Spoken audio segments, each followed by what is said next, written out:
കേരളത്തിന്റെ തെരുവോരങ്ങളിലും പാടത്തും പറമ്പിലുമൊക്കെയായി കണ്ടുവരുന്ന ഈ ദൃശ്യങ്ങൾ നമുക്ക് പുതുമയല്ലായിരിക്കാം. നമ്മുടെയൊക്കെ ഗ്രാമപഞ്ചായത്തുകളിൽ വാർഡുകൾ തോറുമുള്ള കിടപ്പ് രോഗികളും കുഞ്ഞുങ്ങളും ഭിന്നശേഷിക്കാരുമൊക്കെ ഉപയോഗിച്ച ഡയപ്പറുകളാണ് ഇങ്ങനെ വലിച്ചെറിയപ്പെടുന്നത്. മഴക്കാലത്ത് ഇവയൊക്കെ ഒഴുകി ഒലിച്ചെത്തുന്നത് നമ്മുടെയൊക്കെ കുടിവെള്ളമായി മാറേണ്ട ജലസ്രോതസ്സുകളിലേക്ക് തന്നെയാണെന്ന് ആരും നമുക്ക് പറഞ്ഞു തരേണ്ടതോ പഠിപ്പിക്കേണ്ടതോ ഇല്ലല്ലോ. ഓരോ ഗ്രാമപഞ്ചായത്തുകളിലും നൂറുകണക്കിന് ഡയപ്പറുകളാണ് ദിവസേനയെന്നോണം ഈ വിധത്തിൽ മണ്ണിലേക്ക് വലിച്ചെറിയപ്പെടുന്നത് എന്നതാണ് വസ്തുത.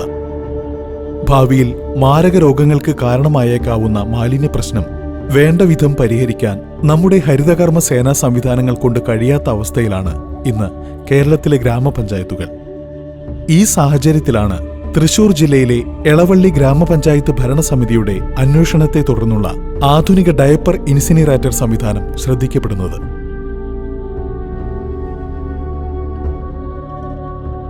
ഫോർ ടെക്നോളജീസിന്റെ ഉടമസ്ഥനായിട്ടുള്ള ശ്രീ വിദ്യരാജുമായിട്ടുള്ള പല രീതിയിലുള്ള സമ്പർക്കത്തിലൂടെയും അല്ലെങ്കിൽ സംസാരത്തിലൂടെയും ഇതിന് പരിഹാരം കാണാൻ വേണ്ടി അദ്ദേഹം മുന്നോട്ട് വെച്ച ഒരു പദ്ധതിയാണ് എളവള്ളി മോഡൽ ഡയപ്പർ ഡിസ്ട്രോയർ എന്ന് പറയുന്ന ഈ പദ്ധതി.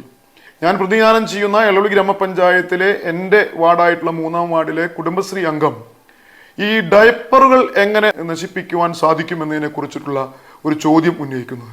നമ്മളെ നാട്ടിലെ ഏറ്റവും കൂടുതൽ ഓരോ വയോധികരായിട്ടുള്ള അല്ലെങ്കിൽ കിടപ്പ് രോഗികളുടെയും ബുദ്ധിമുട്ട് ഈ ഡയപ്പർ നശിപ്പിക്കുക. ഞങ്ങളെപ്പോലുള്ള ഞങ്ങൾക്ക് നോക്കുന്ന ആൾക്കാർക്കാണ് ഏറ്റവും ബുദ്ധിമുട്ട്. ഈ വീട്ടിൽ പറമ്പും സ്ഥലങ്ങളും ഇല്ലാത്തവർക്ക് ഇത് തീരെ പറ്റുന്നില്ല. അപ്പോൾ ആളുകളത് കുളം, തോട്, റോഡ് സൈഡുകളിലൊക്കെ കൊണ്ട് കളയാണ്. അപ്പം അങ്ങനെ വരുമ്പോൾ നമ്മളെ നാട്ടിൽ തന്നെ ഒരുപാട് പ്രശ്നങ്ങൾ, ഈ മഴ പെയ്താലും ഒക്കെ പ്രശ്നങ്ങൾ വന്നു തുടങ്ങിയിട്ടുണ്ട്.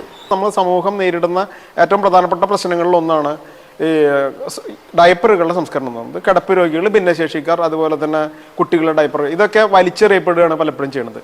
ഇത്തരം ഡയപ്പറുകൾ ശാസ്ത്രീയമായിട്ട് നമ്മൾ സംസ്കരിക്കാനുള്ള സംവിധാനത്തിന് വളരെയധികം മുതൽ മുടക്ക് വേണ്ടി വരികയാണ് ചെയ്യണത്. പുറമെന്ന് നമുക്ക് ഇൻസിനറേറ്ററുകൾ ലഭ്യമാണ്. പക്ഷേ തദ്ദേശീയമായി നമ്മൾ ഇത്തരം കാര്യങ്ങൾ നമ്മൾ ഒന്ന് രൂപപ്പെടുത്തിയെടുക്കുകയാണെന്നുണ്ടെങ്കിൽ അതിന് കുറച്ചും കൂടി ചെലവ് കുറഞ്ഞ രീതിയിൽ നമുക്കിത് ചെയ്യാൻ പറ്റും. എന്നാൽ അത് വളരെ ശാസ്ത്രീയമായിട്ട് ചെയ്യാനായിട്ട് പറ്റും. അപ്പോൾ അത്തരത്തിലുള്ള ഒരു ഇൻസിനറേറ്റർ നമ്മൾ ഡിസൈൻ ചെയ്യുക, രൂപകൽപ്പന ചെയ്യുക എന്നുള്ളതാണ് ഏറ്റവും നമ്മൾ നേരിട്ടിട്ടുള്ള ഏറ്റവും പ്രധാനപ്പെട്ട കാര്യം.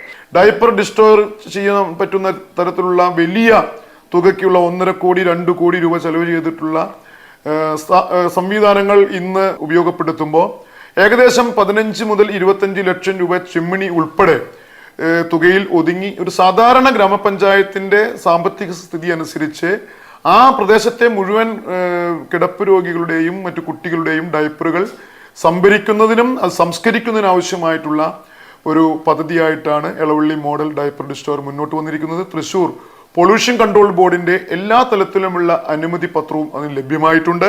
അതിൽ നിന്നും പുറത്തേക്ക് ഗമിക്കുന്ന പുക ടെസ്റ്റ് ചെയ്യുകയുണ്ടായി, അതിൽ നിന്നും പുറത്തേക്ക് വരുന്ന വെള്ളം ടെസ്റ്റ് ചെയ്യുകയുണ്ടായി, ഇതിന്റെ ഭാഗമായി ലഭ്യമാക്കുന്ന അതിൻ്റെ ആഷ് ടെസ്റ്റ് ചെയ്യുകയുണ്ടായി.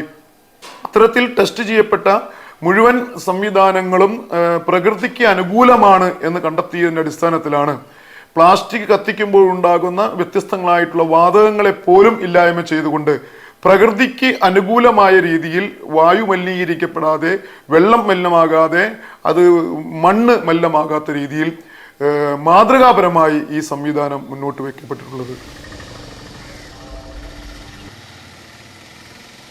ചൊവ്വാഴ്ച ദിവസമാണ് ഈ ഡയപ്പർ കളക്ഷന് പോകുന്നത്. അപ്പോൾ 16 വാർഡുകളെയും ജോയിന്റ് ചെയ്തുകൊണ്ട് നമ്മൾ സമയം ക്രമീകരിച്ച് പോയിന്റുകൾ നിർണ്ണയിച്ചുകൊണ്ടാണ് ഈ ഡയപ്പർ കളക്ഷൻ നടക്കുന്നത്. 2 വാർഡിനെയും കൂടെ ജോയിന്റ് ആക്കിയിട്ട് ഒരു പോയിന്റ് നിർണ്ണയിക്കുകയും സമയം ക്രമീകരിച്ച് ഞങ്ങൾ ഡയപ്പർ കളക്ഷൻ നടത്തുന്നു.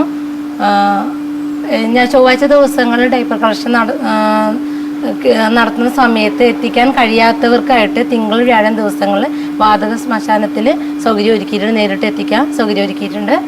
ഉൾഭാഗത്തുള്ള മെറ്റീരിയൽ വളരെ കുഴപ്പമില്ലാത്തതും എന്നാൽ അതിൻ്റെ പുറത്തുള്ള കവറാണ്, പ്ലാസ്റ്റിക്കിൻ്റെ ഒരു കവർ മാത്രമാണ് പൊല്യൂഷൻ ഉണ്ടാക്കുന്നതാണ് ധാരണയുള്ളത്.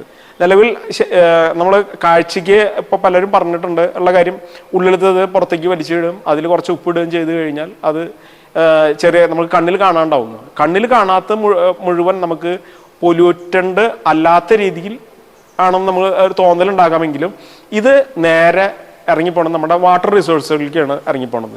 എളവള്ളി പഞ്ചായത്തിലെ GFOX എന്ന് പറഞ്ഞിട്ടുള്ള പ്രസിഡന്റിനായിട്ട് സംസാരിക്കുന്ന സമയത്താണ് നമുക്ക് ശരിക്കും ഒരു വാതിൽ തുറന്നു കിട്ടണത്. നമ്മൾ ആദ്യം കൊടുക്കുന്ന ഡിസൈൻ ശുചിത്വ മിഷനെ കൊണ്ട് എന്നോട് പറയും, ശുചിത്വ മിഷൻ അത് ചെയ്യാനായിട്ട് ജില്ലാ പഞ്ചായത്ത് മുഖേന അനുമതി തരുകയും ഒക്കെ ചെയ്തു. ഇനി അതിൻ്റെ ഡിസൈൻ പൊല്യൂഷൻ കൺട്രോൾ ബോർഡ് അംഗീകരിച്ചിട്ടുള്ളതാണെന്ന് ശുചിത്വ മിഷൻ പ്രത്യേകം നിഷ്കർഷിച്ചിട്ടുണ്ടായിരുന്നു. അപ്പോൾ ഈ യൂണിറ്റിലേക്ക് എത്തിച്ചേർന്നപ്പോൾ അതിൻ്റെ പൊല്യൂഷൻ പരമാവധി കുറച്ചിട്ടാണ് ചെയ്തത്. കോംപ്ലിക്കേഷൻസും നമ്മൾ ഇല്ലാണ്ടാക്കിയത്. സെൻട്രൽ പൊല്യൂഷൻ കൺട്രോൾ ബോർഡും അതുപോലെ തന്നെ സ്റ്റേറ്റ് പൊല്യൂഷൻ കൺട്രോൾ ബോർഡും അംഗീകരിച്ചിട്ടുള്ള ഇൻസിനറേറ്ററിൻ്റെ ബയോമെഡിക്കൽ ഇൻസിനറേറ്ററിൻ്റെ സ്റ്റാൻഡേർഡിലാണ് നമ്മൾ ചെയ്തിട്ടുള്ളത്. ഏതൊരു ചെറിയ ഒരാൾക്ക് പോലും ഇതിൻ്റെ ഓപ്പറേഷൻ വളരെ ഭംഗിയായി നടത്താൻ പറ്റാവുന്ന രീതിയിലാണ് ഇതിൻ്റെ നിർമ്മാണം നടത്തിയിരിക്കുന്നത്.